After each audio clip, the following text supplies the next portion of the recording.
To my YouTube channel. उम्मीद करता हूँ सब खैरियत से होंगे, ठीक ठाक होंगे। भाई को दुआ में याद किया होगा।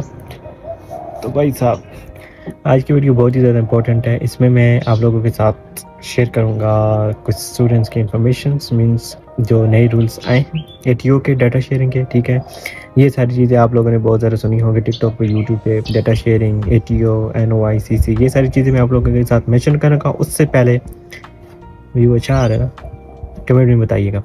तो जिन लोगों ने मेरा चैनल सब्सक्राइब नहीं किया वो जल्दी जाके मेरा चैनल सब्सक्राइब करें, like, share and bell icon का बटन ज़रूर प्रेस कीजिए। तो भाई साहब, आज की वीडियो शुरू करते हैं, लेट्स गो जी। तो अब बात करते हैं एटीओ की। एटीओ बेसिकली है क्या? एटीओ है ऑस्ट्रेलियन टैक्सेशन ऑफिस। ठीक है, that manage the services and superannuation funds for Australians. जो आपका टैक्स वगैरह डिडक्ट करती हैं, टैक्स से जो रिलेटेड है, इनकम वगैरह से जो रिलेटेड है, वो एटीओ की ज़मीन रिस्पॉन्सिबिलिटीज़ हैं। ये सारी एटीओ की रिस्पॉन्सिबिलिटीज़ है, ये सारा होता है एटीओ। ठीक है, then manage services and superannuation funds for Australian.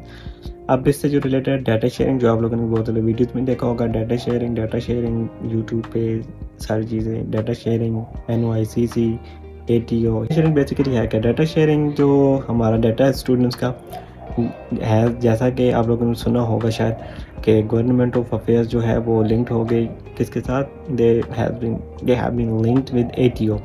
Means कि जो हमारा जो स्टूडेंट्स का सारा जो डाटा है वो एटीओ के पास है। ठीक है, अब उनको सब कुछ पता है कि हम जो भी जितने भी काम करते हैं। ठीक है, जब अब वो साल के एंड में हमारी इनकम वगैरह डिडक्ट करेंगे, हमारी इनकम वगैरह देखेंगे, कैलकुलेट करेंगे, उस वक्त वो जब वो वीक में डिवाइड करेंगे तो तब उन्हें पता चलेगा कि हमने एक वीक में कितना काम किया। जो स्टूडेंट की रिक्वायरमेंट है 24 आवर एक वीक में, उससे ज़्यादा काम तो नहीं किया, या फोर्टनाइट के 48 आवर से ज़्यादा काम तो नहीं किया। ये सारी चीज़ें हैं जी, जैसा कि डाटा शेयरिंग का यही सिस्टम है।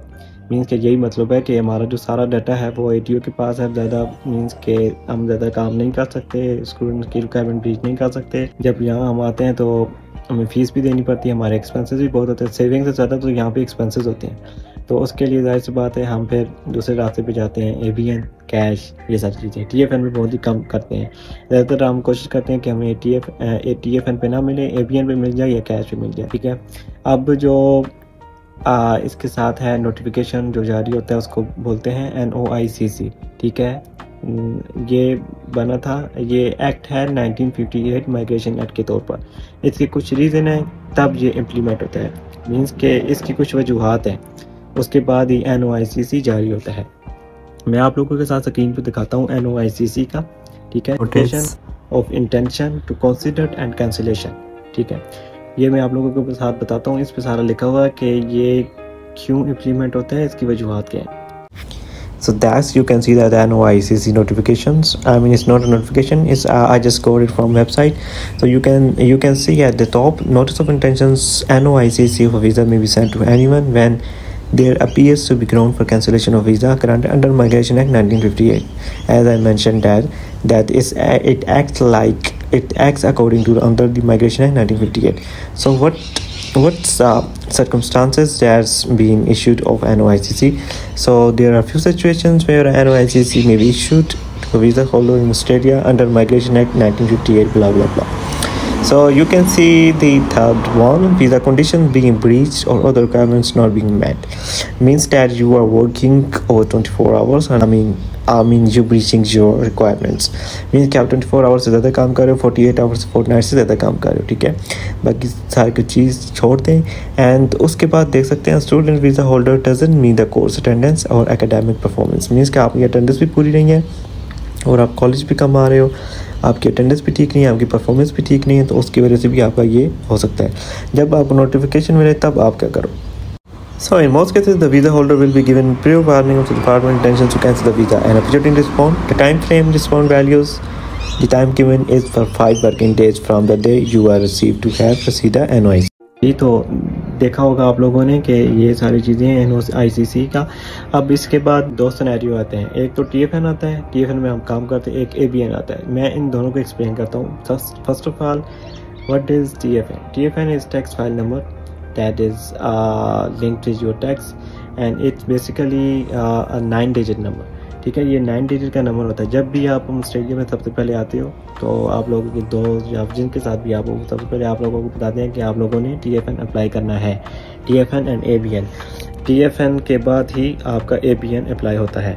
ये भी आप लोगों को बता दूं। तो बेसिकली TFN पे मोस्टली जब आप जॉब ढूंढते हो तो जाहिर सी बात है वो आपको बोलते हैं आपके पास TFN है, क्योंकि जाहिर सी बात है जो भी यहाँ आता है उसको टैक्स देना पड़ता है, ऑस्ट्रेलियन भी टैक्स देते हैं।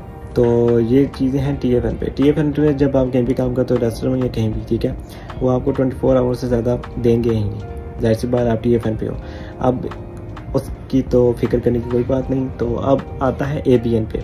ABN पे मोस्टली ABN है ऑस्ट्रेलियन बिजनेस नंबर, ठीक है, जो मोस्टली ज़्यादातर बिजनेसमैन होते हैं वो यूज़ करते हैं ABN को। जो हमारी तरफ डिलीवरी करते हैं उबर ईट्स, मैन्यूलोग, DoorDash, वो ABN को यूज़ करते हैं। एंड मोस्टली जो क्लीनिंग की जॉब होती है ऑस्ट्रेलिया में वो ABN पर होती है। ABN का मीन्स क्या है कि जब आपकी इनकम आती है, ठीक है, मीन्स के आपने एक वीक के 1000 कमाए, आपके अकाउंट में 1000 ही आएंगे। लेकिन TFN का ऐसा नहीं है।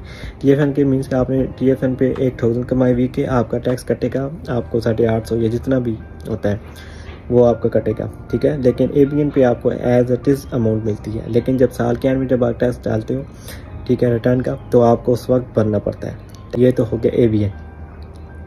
अब मोस्टली जो स्टूडेंट्स हैं वो क्या करते हैं जी कि कोशिश करते हैं कि जो कैश में मिले या ABN पे मिले, क्योंकि जाहिर सी बात है हमारे जो एक्सपेंसेस वो ज़्यादा होते हैं, फीस होती है, room rent, groceries, all of this thing. तो TFN पे तो जाहिर सी बात है 24 आवर्स से ज़्यादा अलाउ नहीं होते, तो वो इतने पैसे नहीं बनते कि हम कुछ मैनेज कर सकें, ठीक है। तो ABN पे करते हैं, TFN पे करते हैं, ABN पे करते हैं, कैश पे करते हैं, ठीक है, ताकि ज़्यादा से ज़्यादा पैसे हम कमा सकें। लेकिन अब जैसा कि डाटा शेयर हो गया, लिंक हो गया गवर्नमेंट को, फिर ने स्टूडेंट का जो डाटा है वो ADO के साथ लिंक है, तो अब हमारे लिए मसला बन सकता है। जब वो साल के एंड में कैलकुलेट वगैरह करेंगे, वीक्स पे डिवाइड करेंगे, तो उनको ज़ाहिर सी बात पता चल जाएगा कि हमने एक वीक में कितने काम किए हैं, ये सारी चीज़ें। तो बी अवेयर, ठीक है। आप लोग अपने दोस्तों को भी बताएं, खुद भी बचें ये सारी चीज़ें, क्योंकि पता नहीं चलता। गवर्नमेंट है ना, जो ऑस्ट्रेलियन गवर्नमेंट है, ये कभी किसी को भी पकड़ सकती है। तो आप लोग अपना ख्याल रखें, ठीक है, इन सारी चीज़ों का ध्यान रखें। उम्मीद करता हूँ आप लोगों को ये मेरी वीडियो अच्छी लगी होगी, और अगर आपको मेरी वीडियो अच्छी लगे तो लाइक, सब्सक्राइब, शेयर ज़रूर कीजिएगा, और भाई को दुआ में याद रखिएगा। तो इंशाल्लाह इसी तरह की नई वीडियो में मिलते हैं फिर, तब तक के लिए अल्लाह हाफ़िज़।